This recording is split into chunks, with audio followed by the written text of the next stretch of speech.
Good day to you. You know, we're on the cusp of spring finally coming to the Poconos, and one of the things that we will notice right away and be very happy about is the leaves that come out on the trees. When those leaves come out and the leaves are making the area so green around us and filling up our outdoor environment with a kind of physical presence that we haven't had before, it's going to be happy times here in East Stroudsburg. And that's why we're taking on leaves as a second part to this instructor video series, because we're taking a look at the big part of the tree, the part of the tree that fills our lives. We're taking a look at the part of the media system that also fills our lives, the leaves on a tree. So let's head into the content and talk about the remainder of the countries that we didn't get to in the first part. And we want to move to Mexico. Mexico, when you talk about newspapers, there are newspapers everywhere in Mexico. You go around, you just see tons and tons of newspapers. You don't even necessarily see people buying a lot of newspapers. There's just a lot of newspapers. And part of the reason for that we've discussed is because the government is subsidizing newspapers by taking out full-page, quote, inserts, and newspapers always having a guaranteed income stream. But also, it's the case that in Mexico, there is a lot of a lot of wealth. You wouldn't think that when you look at the news. You might think that Mexico is a very poor country all across the board, but in fact, there's a lot of wealth in Mexico, so a lot of newspapers are actually privately run. When it comes to a mix between broadsheets and tabloids, there's an even mix there. Yeah, there's a roughly even mix. There's a lot of broadsheets, a lot of tabloids, about a 50-50 mix. But what makes the tabloids different from British tabloids, for example, is they are very serious. They're not making light of things. They're not joking around. They're not covering celebrities. They're covering, for the most part, some really violent crime. You can see some absolutely horrific shots of people who have been killed in Mexican newspapers. You can see the blood on the ground. You can see parts of their faces taken away. And it's part of the problem that communicates that Mexico is a violent place. But in reality, they're just showing actually what has happened, whereas we just don't do that here in the U.S. When it comes to the substance of Mexican newspapers, you have a lot of different sports than we have in America, in the United States, that are covered. You've got soccer, bullfighting. Baseball is covered very much, and also the NFL is huge in Mexico. It's so big that they have the ESPN Sports Network, Deportes, it's Spanish for sports, and when NFL games air, a lot of people go to watch them in movie theaters in cities. That's where they see the games. All right, moving on to radio now. Radio, you will not find listings in local newspapers or magazines like we talked about with the last countries in Europe that we talked about, where you can look up a pamphlet and see what the radio listings are. And radio very much sounds, except for the music, like it's American radio. It's very fast-paced, it's clipped, it's got a lot of advertising, it's just booming when it comes out. But then you have all these different kinds of music. You may or may not know these types. You've got mariachi bands, you've got ranchera, you've got banda music, which is this huge band with a big sousaphone in the middle of it. It has a German influence to it. You've got norteña. There's just so many different kinds of radio. And there are some public radio stations that have a presence. They are funded by the federal government. They're called IMER stations, and you find them locally. You do not usually hear profanity on Mexican radio. When it comes to TV, just like America, programs are beginning at the top and the bottom of the hour, and you have a lot of commercials on there, a lot of American programming, which we'll talk about when we get to the chapter on imports and exports. 3 genres on Mexican TV that make it very unique include the telenovela. That is by far the most popular television genre that comes out of not only Mexico, but also Brazil, the telenovela, the telenovel. It's a soap opera, but it's a different kind of soap opera than we have here in the U.S. It's a soap opera where the characters act out on the show for 6 months and then they move on. And usually there's a tension on the show between somebody who's rich and somebody who's not so rich, coming from a working class or poor background, and they're in love. And there's a clash between those castes, as you might say in Indian society, or just classes here in the U.S. You do not see nudity on Mexican television, but you do see violence. It's fairly common. You have a lot of westerns, you have a lot of gunfights, violence you can see. Moving over to China now, what a great contrast. China, almost all newspapers are broadsheets. Very difficult to see tabloids there. Most broadsheets, and most of those are government papers. But it doesn't mean they're not carrying advertisements. In fact, they are carrying advertisements, even communist newspapers in China. When it comes to the substance of those newspapers, usually very heavy on politics, economics, finance, culture, society, international news, health advice. You get the sense, right? Chinese newspapers are very, very, very serious and studious, you could say, intellectual even. And there are different categories of newspapers. You've got your party newspapers. Those are Communist Party newspapers talking about, for example, right now they'd be talking about the merits of the meeting going on between North Korea and China, and how the Chinese leaders are very involved in that and forging ahead to create a new world order where there's peace and security. That's the way that Chinese newspapers talk. So you've got party newspapers, and you also have mainstream broadsheets. And these are broadsheets that are focusing on urban lifestyles. You know, China's a very populous nation, right? Over 1 billion people. It's got huge cities like Shanghai and really dense with people. And that's where these mainstream broadsheets are. And also in those cities, you have city-based tabloid newspapers. That's where the tabloids come in. And they do focus on sensational news. You've got violent crimes. You've got scandals. You know, it's not that dissimilar from U.S. media, oddly enough, even though it's China. When it comes to radio in China, radio programs begin at the top and the bottom of the hour.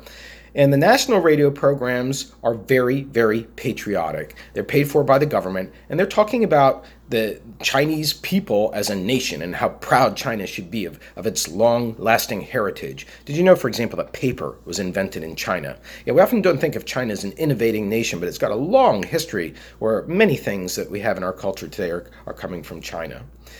The distinct formats back to radio in China, you've got an Asian pop music that's going on, which is a mixture of Hong Kong music, which used not to be part of China but is part of China, and you've got Japanese pop that's mixed in there, and pop from other countries in that region of the world.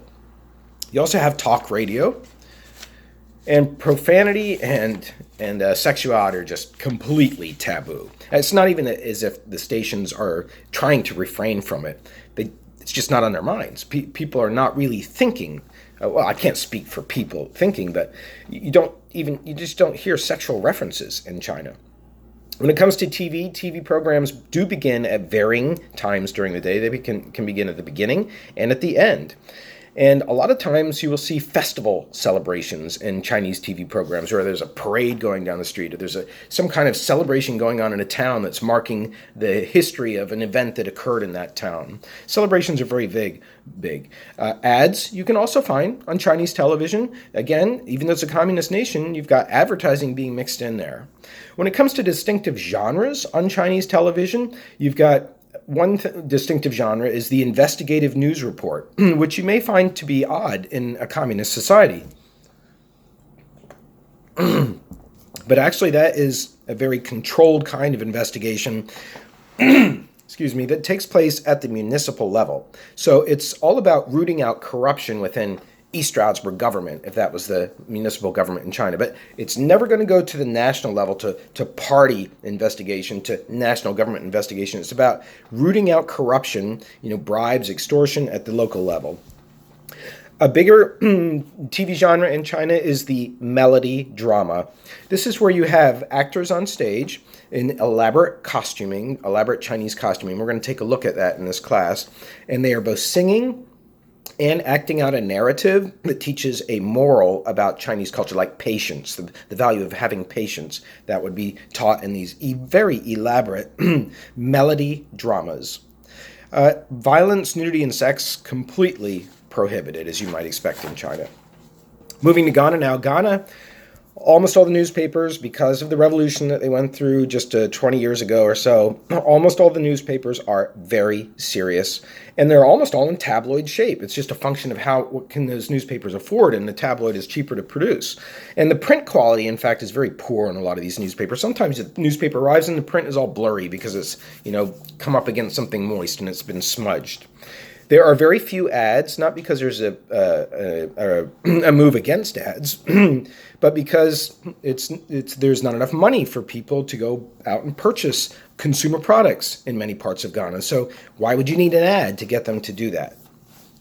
Political news is the most commonly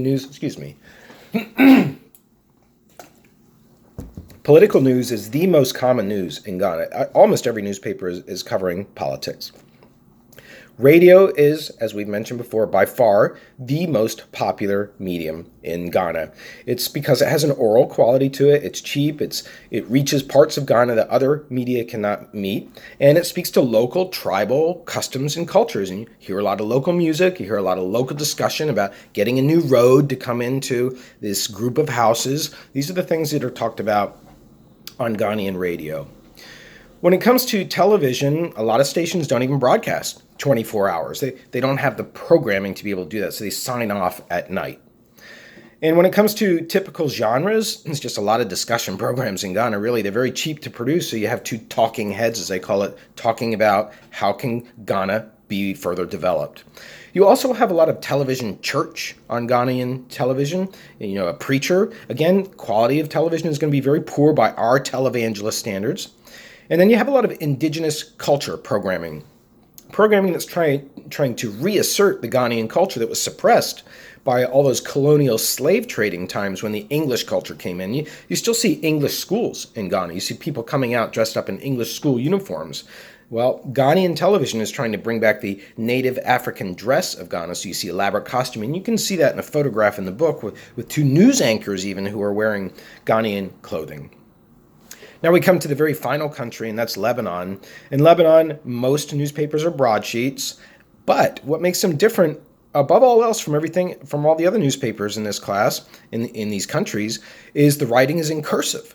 Yeah, it's in cursive writing, which makes it very difficult to produce a newspaper because, when an E ends, it may not be, the ending may not be perfectly matched up with when an F is supposed to come next if those two letters are together in a word. So it's really difficult to produce a newspaper with cursive.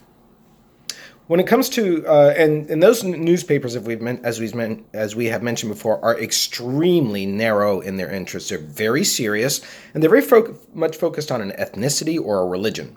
So if you're not a Christian in a certain denomination of a Christian, you're just not going to read this newspaper. But if you are, that's going to be your newspaper. In radio, you have an official government station. It's talking about procedures for people to take care of business, like renewing their passport or your due date for your phone bill. Yeah, radio is very local in that sense, and the government station is reminding people of what to do about that. But most of the radio in Lebanon is commercial radio.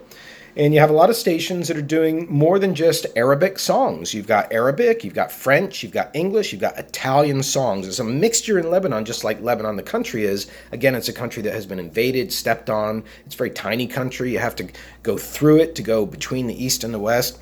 And so it's sort of adopted that as its personality and its media forms. You do have two formats in radio. You have one format that's called a political station. You're actually licensed to be a station to talk about politics. You have to be licensed in Lebanon to talk about politics on the radio. And then you've got non-political radio stations, and those are the stations that are going to be doing the music in Lebanon. When it comes to TV programs are scheduled at the top of the hour, but sometimes they start late, if you can believe that. There's, Arab culture has a lateness to it, just like Mexican culture. We've talked about when you get in those warmer climates, time doesn't matter so much, and this shows itself on TV. You can have a program scheduled at 9 at night and it starts at 9:02 before it finally gets going. Ads are aired between programs, but not in the middle of programs. That's unique about regulation as well. A lot of times you will have a host. We've discussed that earlier in European television, and that's a convention that's been borrowed here by Lebanon. You have a host that's coming in between the programs.